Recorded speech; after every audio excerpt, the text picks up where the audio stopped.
Meron po tayong isang napakainit na balita dito na tiyak na magpapakaba or magpapasabik sa atin bilang mga XRP holders.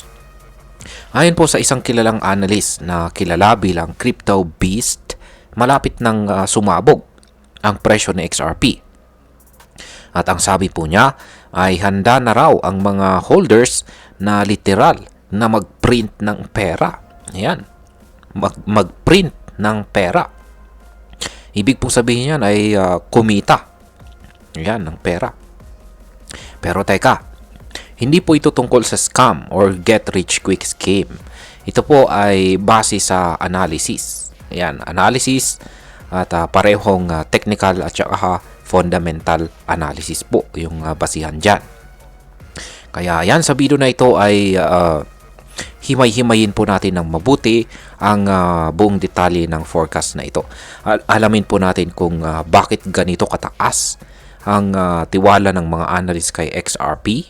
Ano po ang ibig sabihin ng regulatory clarity at bakit po ito mahalaga. Kaya yan, pero bago po tayo magpatuloy ay pakibasa na lamang po muna ang disclaimer dito sa ibaba ng ating screen. At ayan, simulan po natin na pag-usapan ang tungkol sa regulatory clarity ni XRP. Una po sa lahat ay mahalagang maintindihan natin ang konsepto ng regulatory clarity. Noong July 2023, naglabas po ng desisyon si Judge Annalisa Torres na nagsasabing hindi po maituturing na security si XRP. Sa madaling salita, ayon po sa korte ng US, hindi kailangang sumunod ni XRP sa mga batas na para lamang sa mga securities.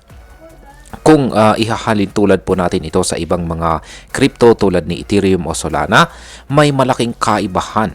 Hanggang ngayon, marami pa ring crypto ang wala pang malinaw na status pagdating po sa batas. Ibig sabihin ay pwedeng bigla na lang silang iban o i-regulate ng mahigpit.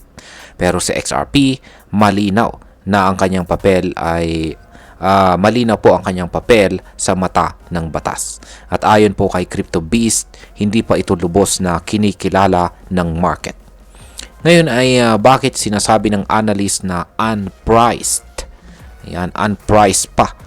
Itong unpriced pa ang legal clarity ni XRP. Yan, sabi dito kapag unpriced ay still not priced in.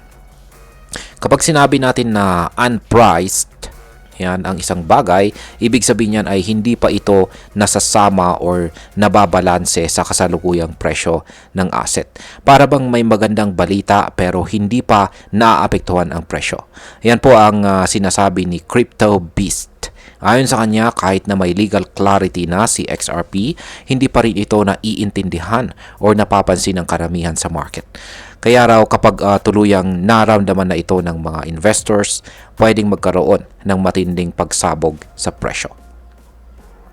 Ngayon ay ano po ang sinasabi naman ng technical analysis nitong si Crypto Beast? Yan, ayon sa kanya, si XRP ay nasa isang bull flag formation. Yan, meron po siyang ibinahagi na chart dito. Yan, daily chart time frame po ito ni XRP at yan, nakikita po natin yung kanyang pattern dito na isang bull flag formation.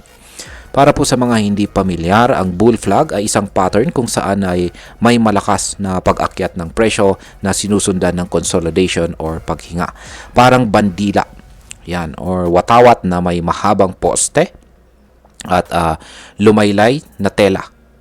Ang poste dito ay ang pag-akyat mula po sa presyong 0.40 hanggang sa presyong 3.40. Ngayon ay nagko-consolidate ito sa presyong $2 na price range. Ayon po sa chart ni Crypto Beast, kapag nabasag ang resistance sa paligid po ng $3.37, pwedeng sumipa sa XRP pataas. Ang ultimate target, kapag nangyari po yan, ay maaari raw pong umabot ang presyo ni XRP sa $10.69 at ayon po yan sa kanyang Fibonacci extension analysis. Sa pinaka-conservative na projection, sinabi niya na ang minimum price target niya ay nasa $8.80. Isang 4 times upside mula sa kasalukuyang presyo na nasa $2.20 lamang. Ngayon ay gaano naman po kalaki ang pwedeng kitain kung sakaling totoo ang analysis dito, or kung sakaling nagkatotoo ang analysis dito ni CryptoBeast. Yan, ganito lamang po kasimple yan. Kung ikaw po ay may hawak na 1,000 XRP ngayon na nagkakahalaga po ng humigit kumulang $2,200 at umabot nga ito sa $10 na presyo, magiging halos $10,000 na ang value ng iyong holdings.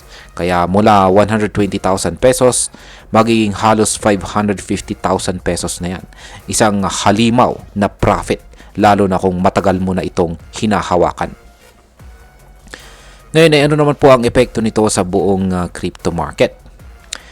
Ayon pa rin kay CryptoBeast, hindi lang sa XRP ang aakyat. Binigyan din niya ng projection ang ibang altcoins tulad po ni Solana na pwede pong mag times 3. Si Ethereum naman ay pwedeng mag times 2 at si Sui ay 5 times na potential. Meron din siyang sinabing mga piling coins na pwede pong umabot ng hanggang 40 times. Kung totoo ito, baka ito na ang altcoin season na pinakahihintay ng lahat. Yan. Ngayon ay ano po ang ibig sabihin nito para sa atin bilang mga Pinoy crypto traders at investors ni XRP? Para sa atin dito sa Pilipinas ay malaking oportunidad po ito. Una, marami po sa atin ang low budget lamang ang ating investment. Hindi gaya ng mga institutions sa ibang bansa. Ang karamihan po sa atin bilang mga Pinoy ay may hawak lang na kakaunting XRP. Baka ilang daan or libo lamang. Kung magkatotoo ang projection po ni CryptoBeast, pwedeng ang maliit na investment ay maging isang malaking puhunan. Ikalawa, habang hindi pa umaakyat ng tuluyan ang presyo, ito ang tinatawag nilang smart money phase.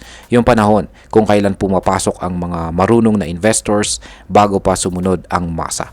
Kaya kung may pananaliksik ka or research ka at kumpiyansa ka po sa hawak mo, maring ito na ang tamang panahon para pag-isipan mong dagdagan ang position mo kay XRP. Siyempre, DYOR pa rin, or do your own research. Bilang panghuli, ang masasabi ko naman dito ay ang analysis ni CryptoBeast ay may foundation. Hindi ito basta hype lamang. Yung legal clarity na nakuha ni XRP mula pa noong July 2023 ay isa pong napakalaking bagay. Hindi lang ito para sa hype, kundi para sa tunay na long-term adoption ng project.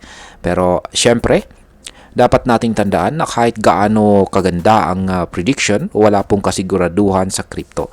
Pwedeng umakyat ng mabilis, pero pwede ring bumagsak kung may hindi inaasahang pangyayari. Kaya lagi pong mag-ingat sa paglalagay ng pera at huwag pong kalimutang mag-set ng risk management.